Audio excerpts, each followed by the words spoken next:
Have you ever gone to do a daily quest and sighed with frustration because it took you to Huanglong? Have you ever tried to calculate whether you can pull the next character, but figuring out your current pity is a nightmare? I've been there.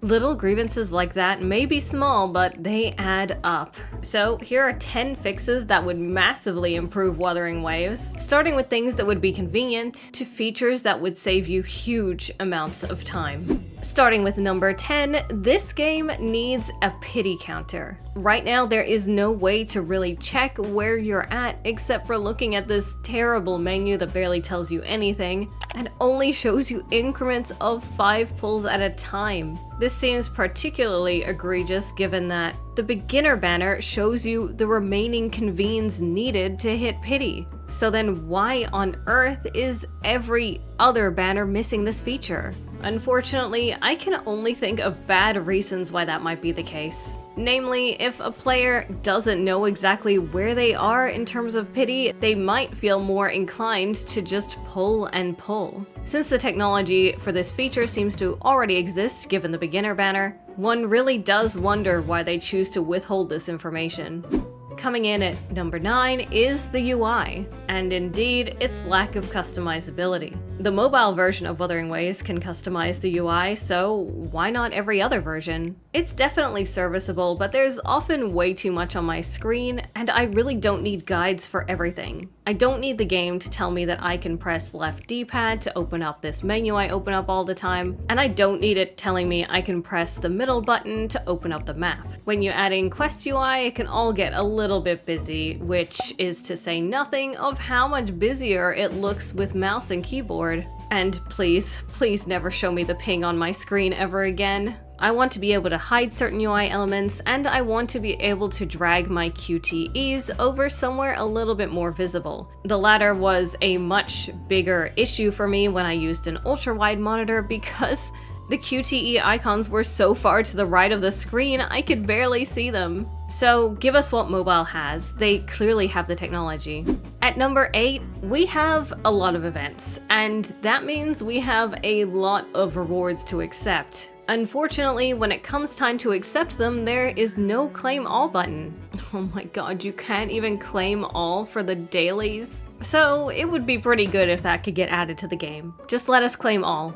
At number 7, we have something a little more niche, and that is it would be great to be able to toggle on or off sequences as long as you've earned them first. As you can see, something like this just isn't very relatable for most people, and sometimes I just want to give tips to my friends, but it's hard to do so when you can't use the types of characters that they have. I know this one is pretty highly requested, but again, it is more niche, it doesn't apply to everyone, but I think a lot of people would get use out of this, and not just content creators either, just people who want to give tips to their friends. Or indeed, people who want to challenge themselves. Ironically, the people likely to have a lot of sequences are likely to be the same people who want to give themselves huge challenges in this game, but who ironically can't because they have too many sequences. So for the sake of quality of life and the power of friendship, let us toggle them off.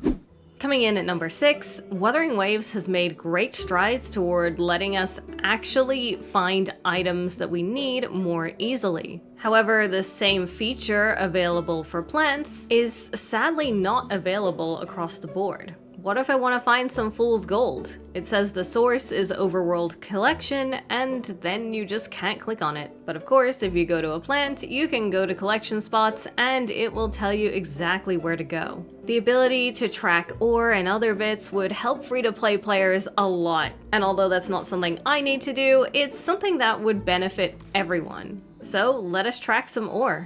At number 5, I'm sure a lot of us have felt it, the sheer disappointment of going into the gallery and finding that there is no way to view cutscenes. Sure, they added this feature that allows you to go through all the dialogue of any of the quests you've done, but that's really not enough, and this section here is particularly disappointing with just photos of certain events that happened. And that's it? That's all the reminder you get. We deserve to be able to view cutscenes properly. It's just not the same watching them online in someone else's video. And that's why for number 5, we deserve a story cutscene viewer.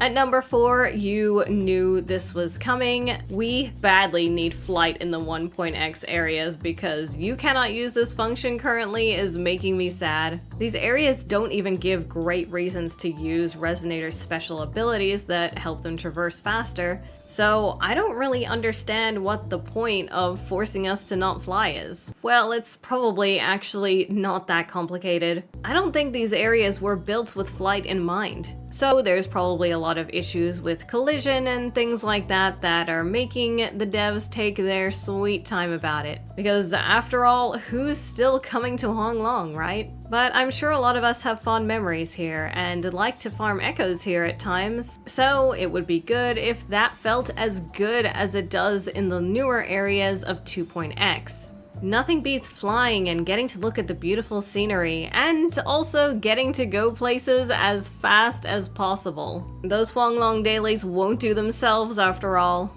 Given how many people want this feature though, I can see it coming in a future update, at least once the devs get all those collisions under control. At number 3 on our list, we have the state of farming stages. Currently, they take a lot of time. It's nothing too major, of course. You could say it only even takes a few minutes to do this, though your mileage may vary if you have weaker characters or if you're newer to the game.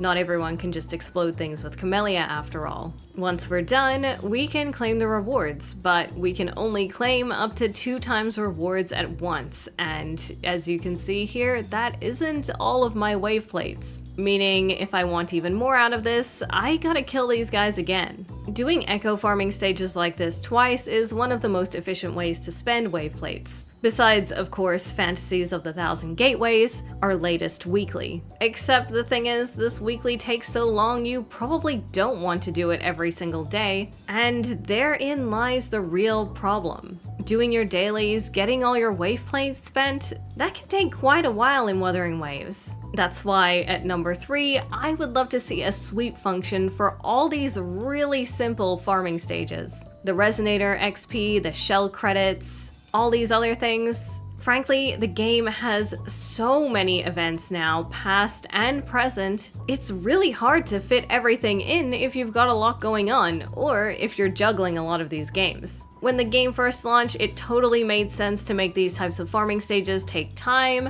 but now it just feels like yet another time sink in this game. So give us the ability to sweep these stages and give us our time back.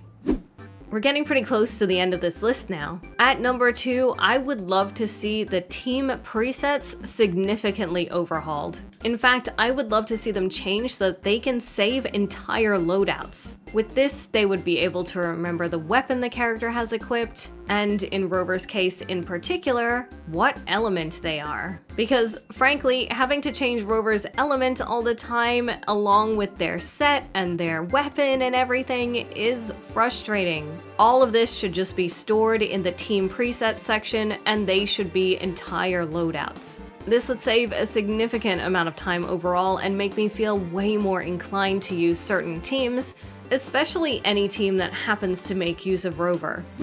Before we get to number 1, let's talk about an honorable mention that didn't quite make the list, but would still be very nice to have for a certain group of players. And that is update parity between servers. As it stands, the Asia server gets the second half's banner and stories several hours earlier than the America server does, meaning anyone who's playing on the America server is stuck dodging spoilers for almost a full day. This is especially rough if you happen to either not be from America but play on the American server, or maybe you're just a bit of a night owl in America. Considering everybody gets updates at the exact same time when the patch goes live and nobody seems to have any problem with that, I think we deserve the same thing for the second half of each patch too. But enough with the personal headache. Number 1 on this list is the ability to track echoes by their sets or by their cost. Farming echoes can be pretty rough. It takes a lot of time, and finding those guys takes even more time. Sure, you can look up third-party websites to find the best routes that people have planned, which are amazing tools for the community, by the way. But the game itself should make it easier, especially as every new character lately seems to be adding a brand new type of echo set. With so many echoes to hunt for, going into the databank, clicking an echo that you want to find, pressing detect, and it taking you to a single echo that's somewhere, making you follow your minimap to wherever they are, beating these guys up, taking their echo, and then kind of wondering where the next ones are.